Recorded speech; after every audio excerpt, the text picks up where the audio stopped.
बिलासपुर जिले में सुगंधा जी अपने बहू बेटों के साथ रहती थी। बड़ा बेटा हरीश और उसकी पत्नी गरिमा बहुत सीधे साधे थे। वहीं सुगंधा जी का छोटा बेटा रमेश और उसकी पत्नी कविता बहुत तेज स्वभाव के थे। एक दिन सुगंधा ने अपने दोनों बेटों को बुलाकर कहा, बेटा, मैं बहुत बूढ़ी हो गई हूँ, इसीलिए मैं चाहती हूँ कि ये घर और कपड़े की दुकान तुम दोनों में बराबर बांट दूं। ये सुनकर हरीश ने कहा, माँ जी, आप परेशान क्यों हो रही हैं? हमें कुछ नहीं चाहिए, जैसा चल रहा है वैसे ही चलने दीजिए।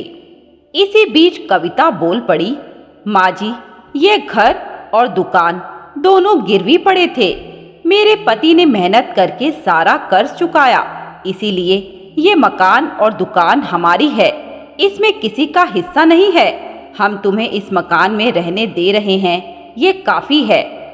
ये सुनकर सुगंधा जी ने गुस्से में कहा, बहू, ये तुम क्या कह रही हो? दोनों भाई दुकान में बराबर मेहनत करते हैं, फिर यह सब तुम्हारा कैसे हो गया? उनकी बात सुनकर रमेश बोला, माँ, भैया इतने सीधे हैं, इन्हें दुकानदारी के बारे में कुछ पता नहीं है।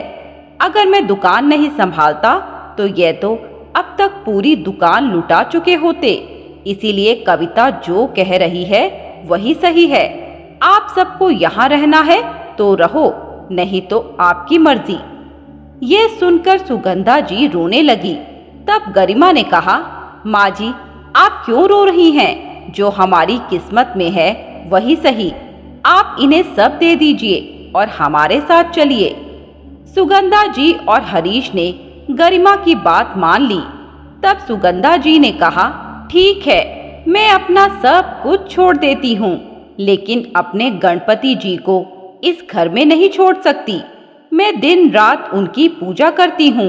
बहू, मुझे तुझसे कुछ नहीं चाहिए, बस गणपति जी की मूर्ति मुझे दे दे।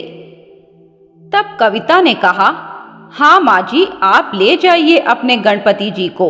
वैसे भी मेरे पास पूजा पाठ करने का समय नहीं है।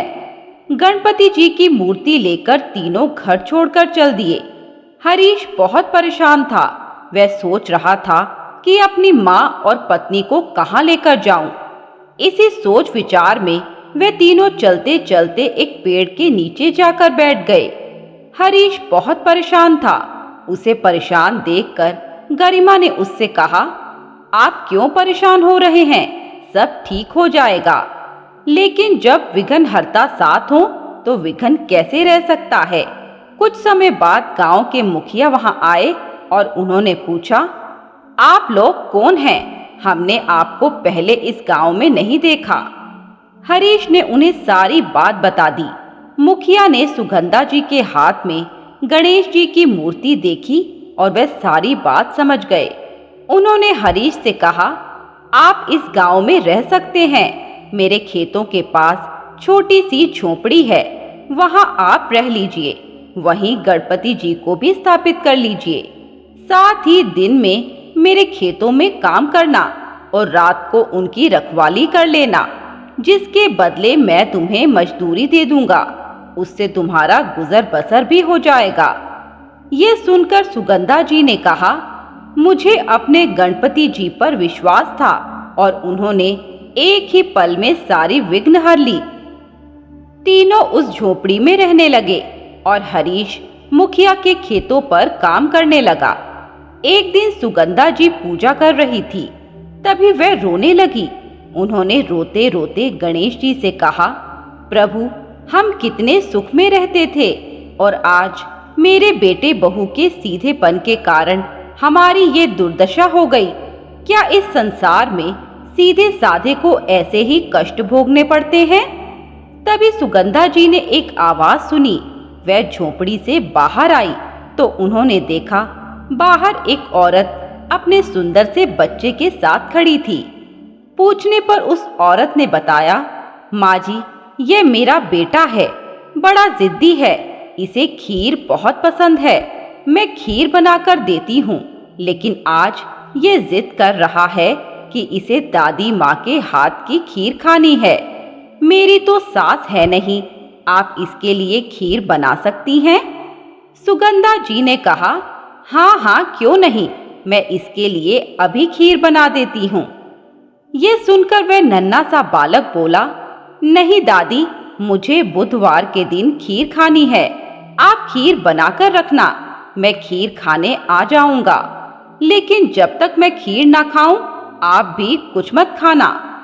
उसकी प्यारी सी बोली सुनकर सुगंधा जी ने कहा, ठीक है मेरे बेटे, जैसा तुम चाहो, मैं बुधवार के दिन तुम्हारे लिए खीर बना दूंगी, लेकिन तुम भूल मत जाना। यह सुनकर दोनों माँ बेटे मुस्कुराते हुए चले गए। बुधवार के दिन सुगंधा जी ने खीर बनाई और उस बालक का इंतजार करने लगी। सुबह से शाम हो गई, लेकिन कोई नहीं आया।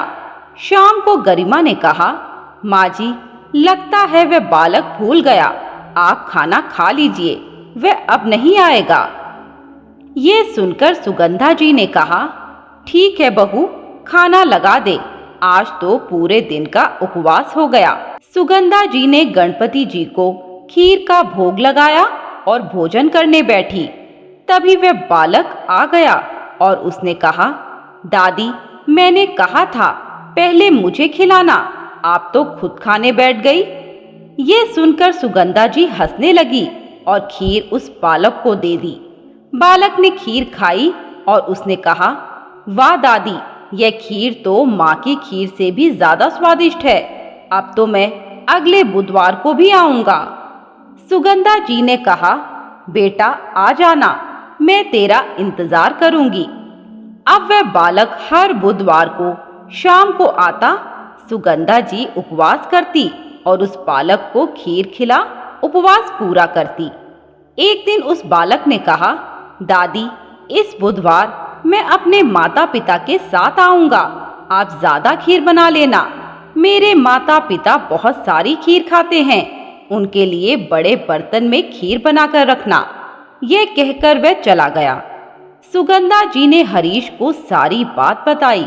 तब हरीश ने कहा, माँ, मैं मुखिया से कुछ पैसे उधार ले लूंगा, आप खीर बना देना, उस नन्हे बालक को निराश मत करना। अगले बुधवार को सुगंधा जी ने बड़े बर्तन में खीर बनाई और इंतजार करने लगी। शाम तक वह बालक नहीं आया तो वह परेशान हो गई।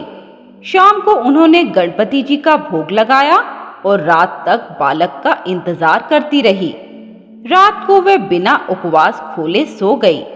तभी उन्हें सपने में वही बालक दिखाई दिया। उसने कहा, दादी, आप भूखी क्यों सो रही हो?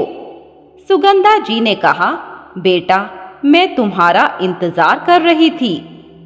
तब उस बालक ने कहा, दादी, मैंने तो खीर खा ली, यह देखो। तभी वह बालक गणेश जी के रूप में प्रकट हो गए। सुगंधा जी उन्हें देखकर रोने लगी और उन्होंने कहा, आप मुझे दर्शन देने आए और मैं आपको पहचान नहीं सकी।